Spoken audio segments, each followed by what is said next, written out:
A Single Lucid Moment by Robert Soderstrom, Peace Corps volunteer, Papua New Guinea, 1996. It was when we had settled in that it happened. We were sitting in a circle on the ground with a large group of villagers to talk story, Papua New Guinea's favorite pastime of telling stories.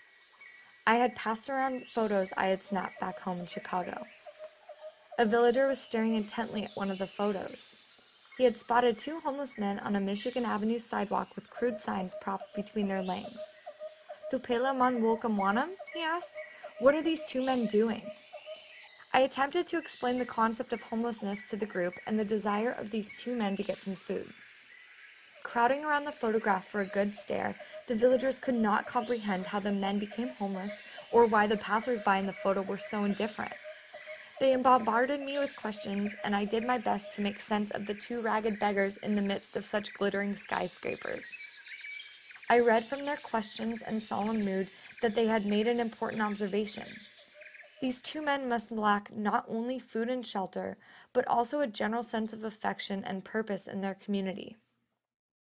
Early the next morning, we were startled to hear a sharp rap on the door. Opening it, I was greeted by Moya, Cabre, Cavallo, and Lamech. Carrie and I went out into the bright, beautiful day and sat with them in a circle. Each man gave us a pineapple. Moya spoke. After you left last night, all of us men on the village council had a very big meeting. For a long, long time, we discussed the two men in your picture. We have reached a conclusion and have a proposal for you. What could this possibly be? We wondered. Please contact those two men as well as your government. Ask the government if they will fly those two men to Mamafu, just like what they did for you. We have marked 2 spots of land where we will build houses for those two men, just like we built for you. Our men will build the houses and the women will plant the gardens to feed them. They were offering to do what? I was stunned and overwhelmed. Their offer was bold and genuine. It was innocent and naive. It was beautiful. And, like the twist of a kaleidoscope, my worldview had completely changed. What does one say to such an offer? We stammered for a response, stumbled over explanations of difficult logistics, scarce money, and government bureaucracies. But the councilmen would not accept no for an answer. In their simple lives, it was impossible to comprehend that humanity was host to such an injustice. They wanted action. The villagers were serious. They were offering everything they had.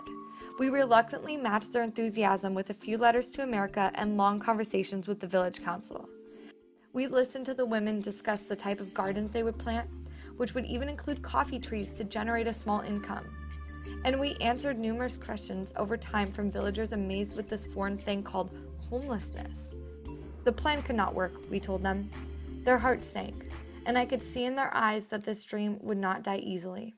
Sorry true, we know inap welcome to spella something, they told us. We are sorry this can't happen. Initially inspired by the episode, I began mulling questions over and over in my mind. Fetching water in the ink-black night and looking up at the hill at our small hut, light from the lantern inside splitting the bamboo-thatched walls, I would think of the spiritual wealth of my Maifu and the material wealth of America. Can a community reach a balance of material wealth and spiritual wealth? Why do these two societies exhibit so much of one and not much of the other? Do those two ends interfere with one another? How much spiritual wealth can we have? How much material wealth do we need? How has the world evolved so that some people own mansions and others lack shoes? How many people have love in their souls but diseased water in their drinking cups? The villagers worked with us on newer projects, and I discovered, like many Peace Corps volunteers before me, that the world's purest form of brotherhood can often be found in the smallest of villages.